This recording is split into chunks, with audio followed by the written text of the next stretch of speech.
3 skates with the team and just for him to get his first start back after injury tomorrow?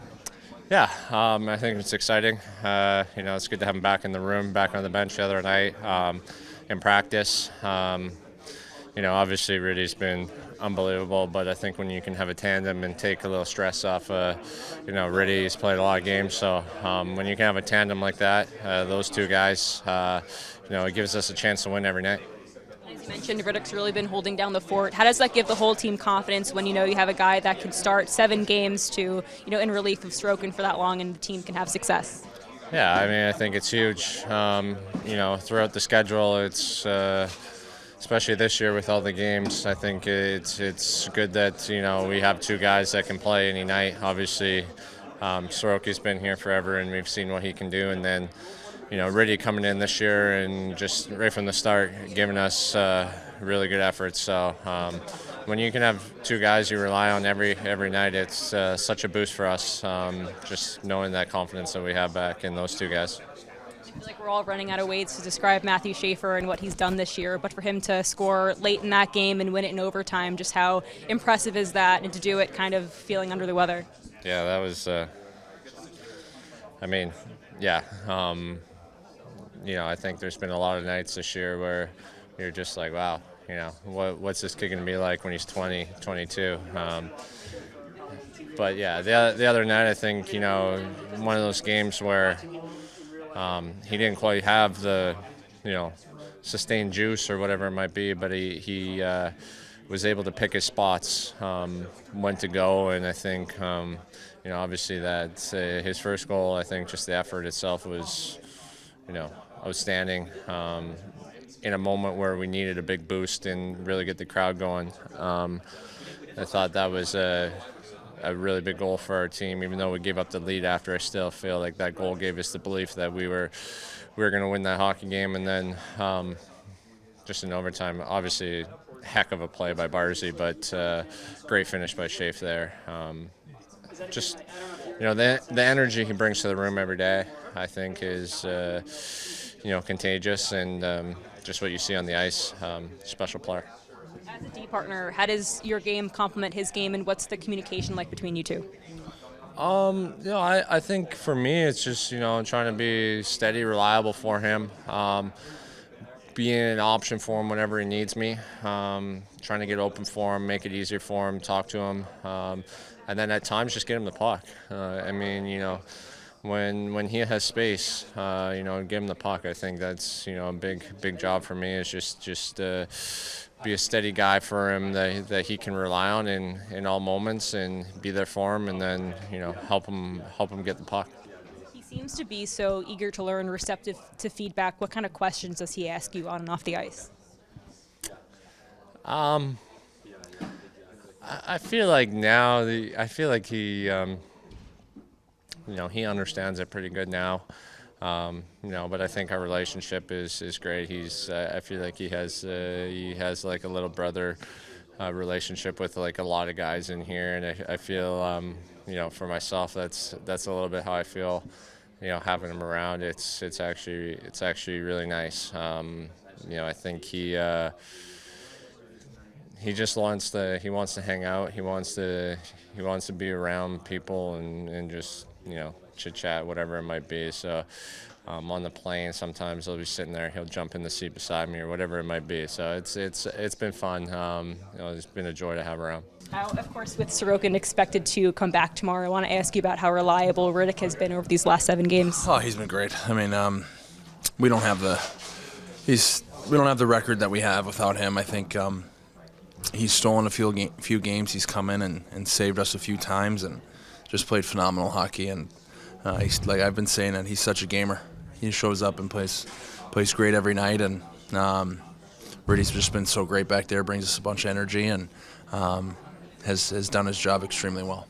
To have a tandem like that, how does it give the team confidence knowing that Riddick can step in for 10 games, the team can have success even without Sorokin? Yeah, it's something you don't even think about because of how good both our goalies are, and you have a tandem like that. It gives the starter a little bit of a break, a little bit of relief that he doesn't have to carry such a big load, and Riddy can come in and play just as well at any moment, and that brings a lot of security to the group, and doesn't really faze us because we don't have to worry about it. I know it's so cliche, but it seems like he really does practice like he plays. He doesn't take a shot off. Like, how important is that to have a guy like that, where for you guys, too, you're trying to beat him? Yeah, no, I love it. I mean, we were just today working on rebounds and stuff, and I told him we're going to play everyone out, and, he's seeing 20 shots in a row, and I'm jamming at his feet. But he loves it.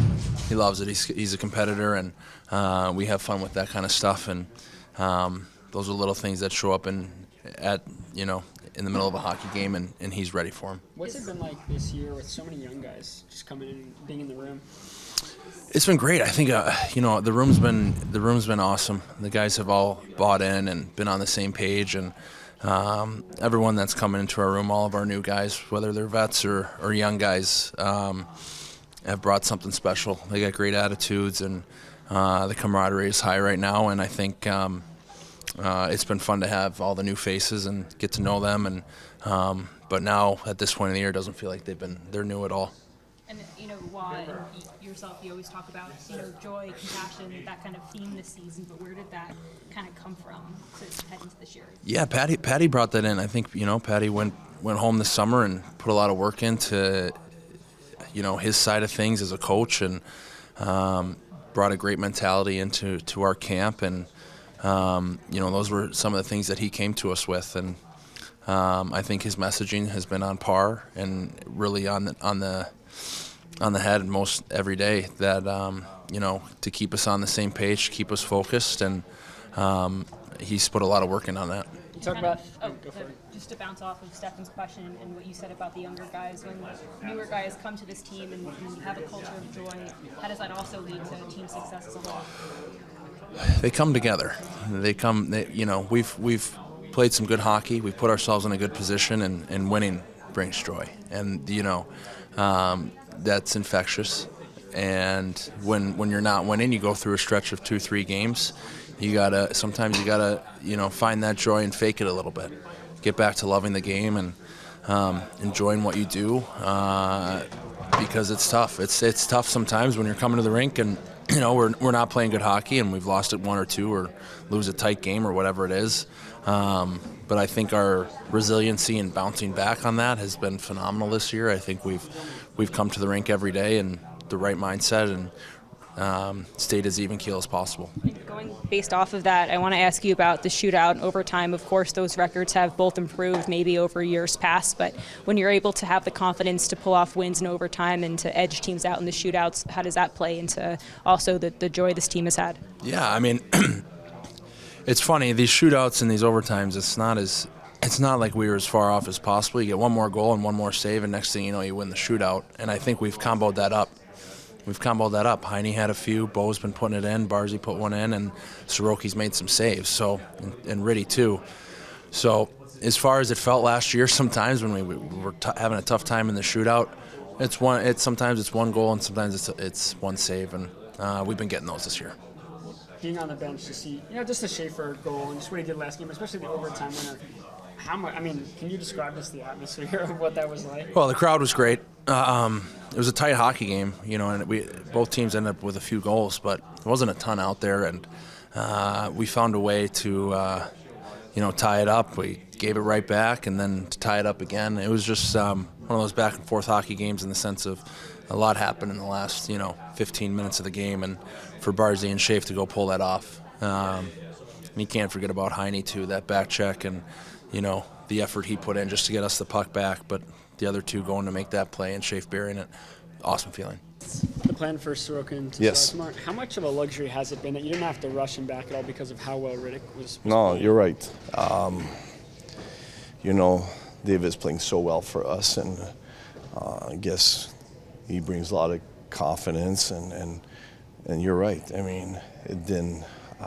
There was no hurry for Ilya to come in, give him a chance to come in and feel really ready when he was. And that's the plan anyway. For any injuries, you want guys coming back 100%. So, but yes. Is Schaefer planning to be good for the game tomorrow? Yeah, it'll be a game time decision, but I mean, he's sick today, so hopefully that they'll be okay tomorrow for the game. A lot lot of guys in the room said that they don't even think about who's net because both goalies give the team Yes. so much confidence. For you as a coach, just how reliable has Riddick been over these past 7 games?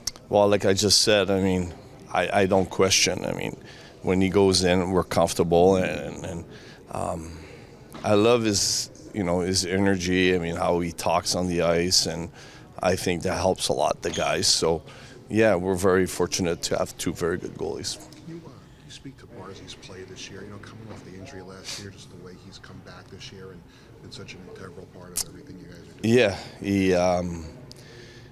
he's been showing great leadership right now. I mean, not having Bo in the lineup. I mean, the two passes, he made at the end to tie the goal, to tie the game at 3-3, and then overtime. I mean, come on, they're like phenomenal plays. I mean, and I think he brings this to the team right now. I mean, and I like the fact that he's making that commitment in the D-zone coverage, stop in this position and on. So, I mean, good for him. What'd you make of Mick Ward? He was good. It was his first game, so I mean, I think he might be a little bit nervous early on, but I mean, I think he's gonna feel more relaxed. Look at you elevated Gacom, at least for lines today. Just what have you seen from Gacom as of late? I like his physicality. He finishes check all the time, and he's since he's been back. I mean, he's been playing good hockey for us, up and down, and plays position well. You shuffled the lines quite a bit over the past week and said it was the right time to try new things. Why was that the right time, and also what success have you seen from Saturday? Well, we always want to create more offense, and that's the objective, and try different things. I think it's a good thing, and we're going to continue to do that. Druin was saying that he feels confident, he feels good about his game, that he's getting looks, Yes. he's playing well defensively. Yes. It's just a matter of time before he starts putting up. 100% agree. He he plays really well without the puck, offensively and defensively. He's got those looks. I'm confident that will turn his way at some point. I mean, but as a coach, you want to make sure that your guys are reliable defensively and play play well with the line mate or the centerman, in this case, and the winger. So I mean, I feel like he's been playing really well. Since training camp, you mentioned the word joy a ton. Why this Yeah. summer when you went home and thought about the season, why was that what you kind of settled on as the foundation? I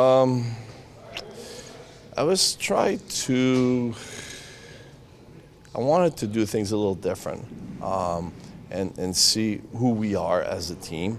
Obviously, I mean, what I want us to be, and going on the ice every day, having joy, it was one important thing. I wanted some compassion, but also, more importantly, I wanted some bold. And I think that, in the long season like we have, you don't really want to carry losses or a bad period or a bad game. So, I mean, joy is important. You don't want to come in after a loss, and that's what I said after the loss against Utah. I didn't want us to come at the rink and not be ready for Toronto game. There's nothing we could do about it. But going on the ice and having some joy and working hard at what we do, I mean, I thought that was the recipe for having a good game against Toronto. The compassion is very important, but the boldness is something that came in mind because the way that we played in third periods, the year before, last year.